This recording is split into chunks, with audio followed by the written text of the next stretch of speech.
Good morning, everyone. I hope this finds you well wherever this finds you in the country. I actually cannot load my social media forum stuff today, so if you are online, and as you know, you can normally jump onto the likes of Facebook and let me know what you're thinking and where you are in the country. Look, please do so. Keep doing so. I unfortunately can't see it easily this morning, which of course is a bit of a nuisance, but importantly, I'll be able to get to have a look at it a little later. So look, please do comment. It's always good to have your voices. Now, for the astute of you who are going, this doesn't look like the usual solid ground background, you are right. You actually find solid ground, if you will, on the road. And so I'm coming to you from Canterbury, or Christchurch to be more particular. So I'm actually in a little hotel room at the moment. Coming live to you this morning as we talk some of the topics of the day. So particularly to our Cantabrian and mainland followers of Solid Ground, and actually there's hundreds if not thousands of you now, great to be in your area. And so people are going, well, what are you doing down here? And long and short, as you know, I keep quite an interest in the foreign affairs space, and there's actually a symposium or a conference on here at the university, and I'm one of the speakers talking around New Zealand's relationship into the Indo-Pacific. So I'm wearing quite a different hat, if you will, from some of my Family First work or RCR. But here, as I say, and it's lovely. I think my watch tells me it's something like 3 degrees.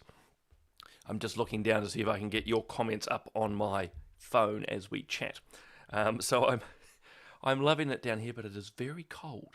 But fortunately, as you can work out, seeing I'm only wearing a shirt at the moment, I'm inside and the air conditioning is on. So guys, there's a lot to talk about today.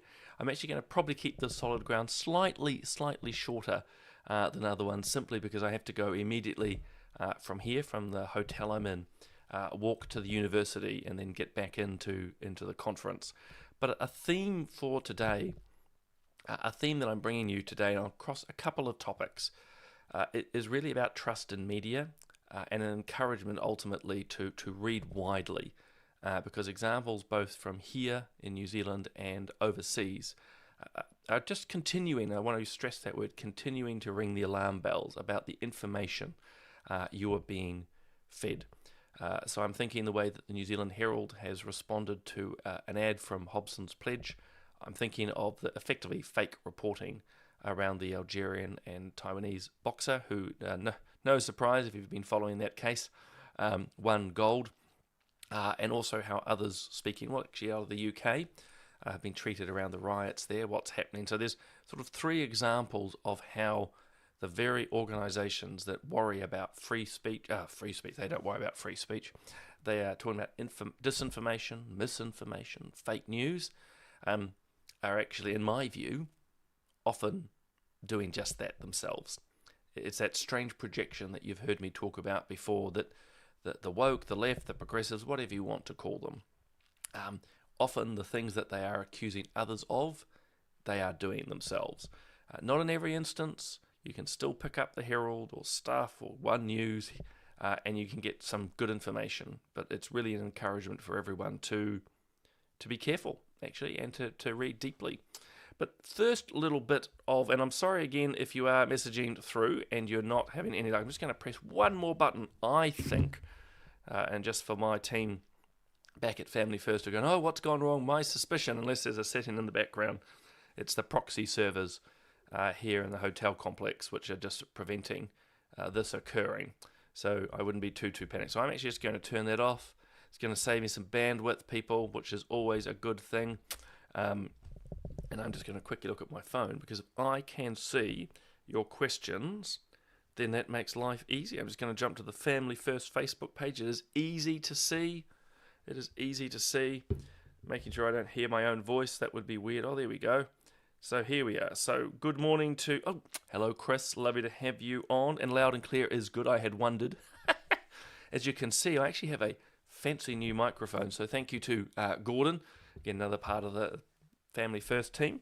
And hello, Ian. Lovely to have you on. So, guys, actually, I can see, if I look at my cell phone, I can actually see your comments. So, Vil and Lisa, it's all right there in the UK. Well, Lisa, first and foremost, lovely to have you there. I'm just... there we go. Of course, when you turn your phone on, you get all these other notifications. So, Lisa, lovely to have you on, and good to hear that it's all right here in the UK. So, first thing I want to draw your attention to, because often it can look like negative, that's probably the word, negative stories. Here's something positive. This was the Family First, or four. There we go, it's the different picture I was thinking. Hold on. This is us, Family First team. Obviously, there's Bob holding the box, and then Sue, who's on our board, Ala, who's part of the team, does a lot of the research. She does all the hard lifting. And then some guy, as others might point out, wearing a pink shirt. That's me. Long and short, that's us down in Parliament last week as we handed over a petition. And this one here, this is Bob and Sue handing a petition over to Winston Peters and Tanya Unkovich on a petition of what is a woman. And over 23,500 New Zealanders signed this petition. And you heard me right, 23,500 people signed this petition to say, let's have a little bit of common sense back. A little bit of common sense back in our laws and how we approach things in life. Because at the moment, it's getting a little bit out of whack, isn't it? So, a little bit of common sense. It's a petition that goes to Parliament. Whether it progresses or not, who knows? But 23,500 plus New Zealanders signed it to say, look, we just need some common sense biological determinants here. And I've said to myself, I think it's actually quite sad that we even need this petition. So, by the way, very pleased that you've signed it, but very sad that we even need it. I mean, if you were to say 10 years ago, let alone 100 years ago, that people, a more modern scientific society can't even define what a woman is. We're in a pretty bad state. So that set the negative element aside, as I complain. It was really, really good to go down to Wellington with the team and to present this petition. So we're going to look forward to seeing what happens from there, and then we'll jump to what has been actually something I want to put onto your radar. Is this one. I raised it last week, and this was before I get into the wider media dynamics, but it's this police. You might have followed some of my Substack. You might have seen Family First's comments on it, certainly the Free Speech Unions. This is a screenshot from the police's training where supposedly police, well, actually not supposedly, media have been reporting it as well. I better add that in too now. But the police have started training their police officers, and I'll come back to the screen, but get this, the police are training their police officers to recognise, record what they deem is hate speech. So you're sitting there probably going, we don't have any hate speech laws. And you'd be right. We don't. So police of their own accord have decided that they should now start locating hate speech in New Zealand. They should be putting resources into police officers recognising hate speech and recording it. That's pretty chilling if you actually think about it, for a whole number of reasons. The first being the police have no powers in this space. Last time I checked, and I know what I'm talking about, Parliament passes the laws, and when required, police enforce it. But police have decided that it's a great idea to go ahead and, well, start recording hate speech. You can see it here. This is just the training document. And what do they think hate speech could be? Well, suggesting that there's only two genders or two sexes, so they're deliberately, blurring the line here. So if you're someone who says there's only two genders, that could be hate speech. Ironically, if you look to the left, there's a person holding a sign that says free speech. Well, are they suggesting that saying free speech is a good thing, is hate speech? I mean, it's really nuts. And I see in the comments, and I can't put them up on screen as I normally do because I'm reading off my phone, but Christine and Brendan are saying, well, common sense was outlawed some time ago, and we need to be careful we don't get locked up. And Rosie's saying, well, good morning, so hello, Rosie, and how can you break the law that doesn't exist? She's dead right. And so we're just sort of thinking, as I talk to others in the sector, like the Free Speech Union, what is the approach here? Because, well, part of me doesn't care. If I'm recorded in a police database because supposedly I've said things that hurt someone's, some little person's feelings, because I want to speak the truth, but it's still not right, and it's still quite chilly, and there's a database now of New Zealand names, so just something to be aware of there. Now, the other big thing you're seeing, and you would have seen it the other week, so the Italian boxer on the left, and the Algerian boxer on the right, and it's set off quite a storm. If you've been following the Olympics, actually, I should, before we do that, because it can't always be complaining or pointing out the negative things, actually, congratulations to all the New Zealanders who, well, not only participated at the Olympics, but also won gold or silver or bronze. I must admit, watched much of the Olympics. I'm not much of a sports watcher. I'm more of a sports player. Not that good at the sports anymore now. I'm getting a bit old, but I still enjoy playing when I can. But, from the New Zealand point of view, I think we've done really well in the medals. I was hearing something on the radio yesterday that I think our medal count's the same as Tokyo. Obviously a different spread of golds and silvers and bronzes, but, still we should be immensely proud of our Olympians and that all that they've achieved. And congratulations to France, from what I can see, decided at the closing ceremony that offending a third of the world's population was not a good idea, so kudos there. But again, congratulations. Now Charmaine's just noted, just before I jump to the next topic, she says, Labour didn't do much good, but I recall that Hipkins did reject hate speech when it was considered. Yeah, they were very, very keen on it, Labour, that is, but Hipkins, when he took over the leadership, sort of pushed it off the table. But there were still pushes in Parliament to pass a very particular, if you will, hate speech around. Basically, you couldn't offend someone's religion, which, you might think strange coming from me, but I think you can go out and offend religion. I mean, not deliberately, and with that's not ideal, as we were just talking about the Paris opening, for example. That's it, I still wouldn't lock those people. Actually, that's a really good point right there. So what Labour did want to do, and there was some support from the other side of the House as well, disappointingly, is hate speech around religion, and that offending someone's religious sensibilities could be hate speech and punishable. I oppose that. I think it's a bad idea. I think religion's actually tough enough to stand up for itself, and using the Paris Olympics, as god-awful as those openings were, I don't think that the people who organised it should be arrested and charged. I mean, that's not how things should operate. So Labour did try to push something through, and importantly for listeners now, or watchers, viewers, the Law Commission in New Zealand is also trying to, I would suggest, bring hate speech laws through the back door. They're doing a review into gender identity and discrimination, and if you read the consultation document they've put out, it's all full of gender ideology, and it's all just gently pushing towards the idea that, even the conversation we're about to have now could be deemed as hateful speech because we're raising questions. And we're raising questions about this Algerian on the right, and I don't have the pictures. I don't have the pictures of the Taiwanese boxer, but long and short, what we do know very clearly, is that they have what they call a DSD, a disordered sex. Oh, no. Now I've forgotten what the first D is.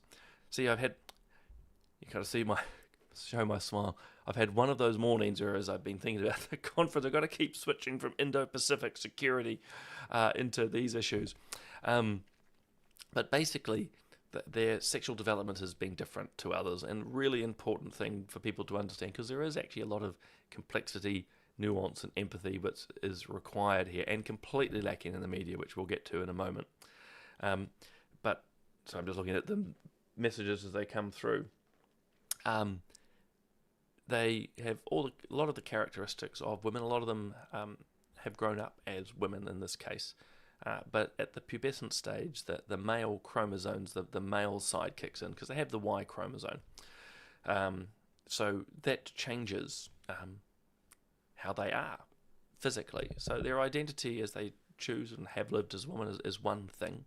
But what we know with these intersex characteristics is particularly a certain cohort, and it's very, very small in and of itself. So once they hit puberty, these people, like the Algerian, in effect take on the strength, the bone density, the muscles of men.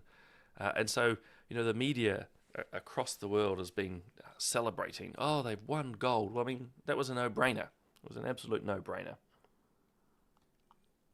Of course they were going to win, because they are so much physically stronger than their female opponents. And so the image I just showed of the Italian boxer, after, was it 46 seconds, pulled out. Other boxers were making the X sign to stress the whole female. It's female. So ultimately this is down to chromosomes. It's actually a biological reality, but our media instead, and now I'm trying to find it. Here we go. Khalif, so that's the Algerian boxer, wins a gold medal after gender row scrutiny. Well, again, as I said a bit earlier, of course they won. Khalif, again, it's not actually a trans issue. This is actually not a gender issue. This is actually a rather, at one level, straightforward, although there is nuance and complexity, but it's a relatively straightforward situation. And that is, people like Khalif have the XY chromosomes, which, put it in very simple terms, means that at puberty they can take on a lot of the strength and characteristics of men. And no matter what you think about the equality of the sexes, it's also known that men in general are much stronger.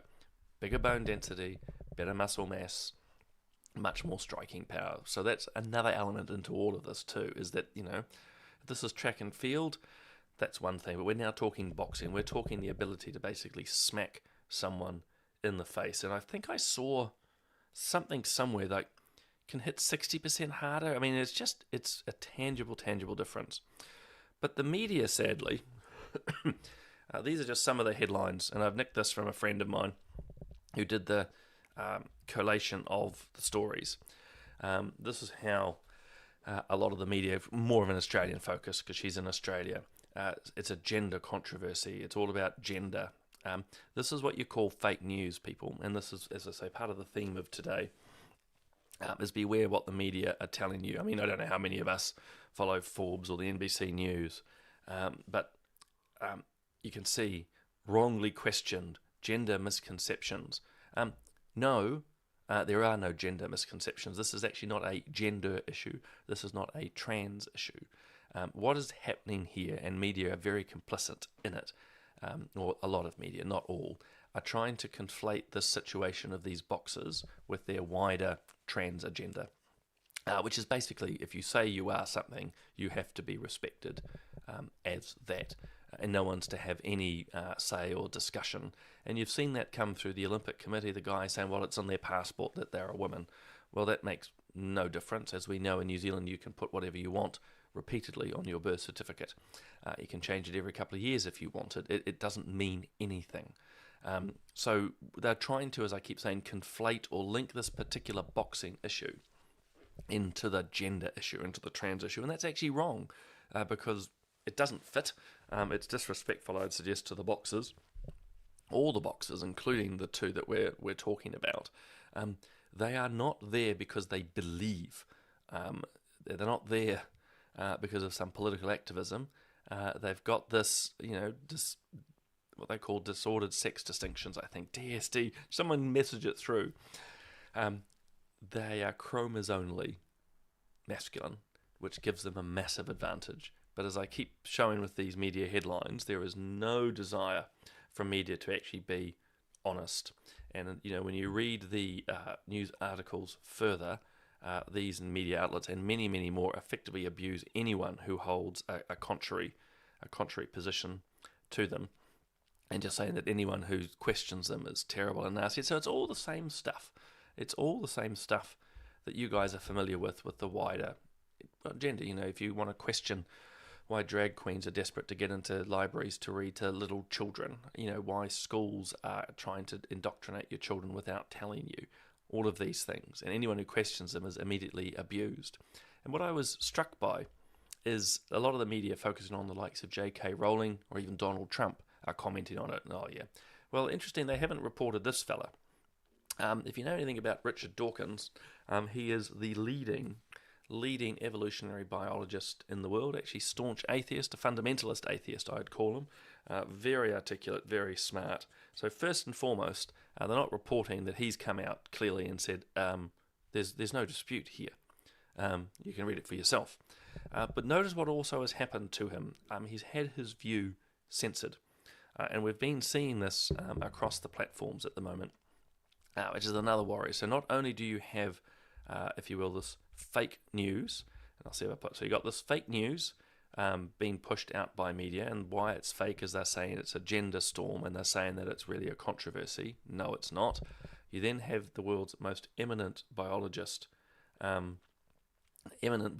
who's saying, look, there's no dispute here of what is happening, and as Dawkins says, they shouldn't be fighting women in the Olympics, particularly in boxing, and then he gets cancelled. His Facebook account gets deleted, and I think the other thing you guys need to be aware of is just the wider censorship that's actually in play, and this comes through a friend of mine. Her name's Rachel Wong. Some of you might recognise her name from Family First conferences. She runs the Women's Forum. If you go on to the likes of Facebook or Instagram, certainly I tried it last night, if you search hashtag XX, so obviously the chromosomes, hashtag XX, it doesn't provide you any options. You've heard me right, it doesn't give you any options. If you hashtag XY, lots and lots of options. It enables you to search that hashtag. So women have once again been erased. They've been removed, I hope temporarily, from the likes of Instagram and Facebook, but go and check it out. Feel free to do it while you're listening to me. But if you search hashtag XX, no options are available. They're not actually showing you options. You can use the hashtag, and they still are there, but you can't search them. So you know yourselves, well, I hope you do, that if you wanted to look up hashtag Olympics, it'll give you lots of options. Rose has just said Facebook search hashtag XX. It's just not there. XY, the male chromosomes, is still very much searchable, but not XX, because they've deemed it hate speech. Because anyone who's questioning the sex of this person, it's hateful. You shouldn't be allowed to actually talk about these things. So quite scary when you think about it. Again, not only fake news and fake reporting, but also the censorship of people like this, eminent people like this. And just a hint of what else is going on. The Paris Olympics has been using AI, or artificial intelligence, to search through all of social media, finding what it deems to be, again, abusive, hateful speech. And now let's be clear. There's going to be lots of this. I mean, there are some pretty disgusting comments that all of us get on our social media at times, and so we're not here trying to justify people who are high-level abusive. But the idea that you can be questioning biological reality and actually having a relatively civilized conversation about it, such as Richard Dawkins, you get censored. That Facebook is searching women's chromosomes XX. So again, women being erased, and then to know that the massive power of artificial intelligence has been turned against you is quite phenomenal. Hey, look, a couple of last very quick things, because as typical, I prattled on. We've got now, where is it? Oh yes, this one. This is more local in New Zealand. So last week a group called Hobson's Pledge, who are quite controversial at one level, but not at another. Well, they're controversial if you disagree with their views. Put this big ad on the front of the Herald. So they paid for it.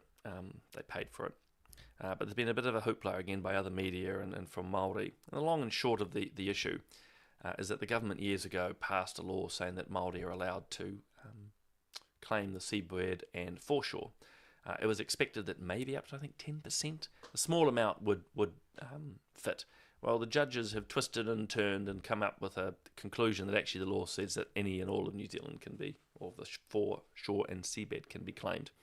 So Hobson's Pledge, and by the way, I'm not trying to get into the actual issue itself, but after the Herald ran this, there's been a huge outcry of how dare How dare this ad be here? It's offensive. Well, again, this is just a direct attack on hate speech. You don't have to agree with Hobson's pledge. You might think they're barking mad. You might have a much more nuanced view around the treaty than they do. But, there is nothing illegal with this ad.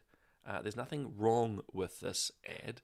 It's not inciting violence. It's actually putting forward a particular view. And why I'm sharing it with you, again, I don't actually want to go down the rabbit hole of that particular issue, because there's actually a range of views. And it's actually not one of Family First's particular purviews, but it's censorship developing here by those who are saying this ad should never have been published at all. And I just want to repeat again, there's nothing offensive in it. All it is a viewpoint which some people disagree with. And what are they trying to do? They're trying to cancel it. So they're demanding the Herald never publish these again. In fact, the Herald, from what I've seen, has capitulated on a second ad. They're demanding that the Broadcasting Standards Authority or the Press Association have a look at this. The Maori Party is asking people to boycott the Herald. See, the problem with these people, those calling for boycotts, they only want their view. And if you don't agree with them, they will do everything they can do to crush you. And look, Family First, as we've advocated across, big on issues of life, obviously family, protecting children, same cancelling techniques. And Bob, as in Bob McCoskey, will tell you, when they try to put an ad in the paper, not about this issue, but to say, what is a woman, Herald wouldn't even let them in. Wouldn't even take their money. So you've now got this funny arbitrary decision of why an ad on, let's say, page 5 saying what is a woman won't go in, and yet the Herald puts this in. So look, it's really just absolutely nuts and bizarre. And speaking of nuts and bizarre, just to throw you this little puppy as well as we wind up, this is switching to American politics. But I'll just show this one for you because I think it's also worrying. I think we need to push back on this. There's no guarantee to free speech on misinformation or hate speech, and especially around our democracy. So I'll play that again.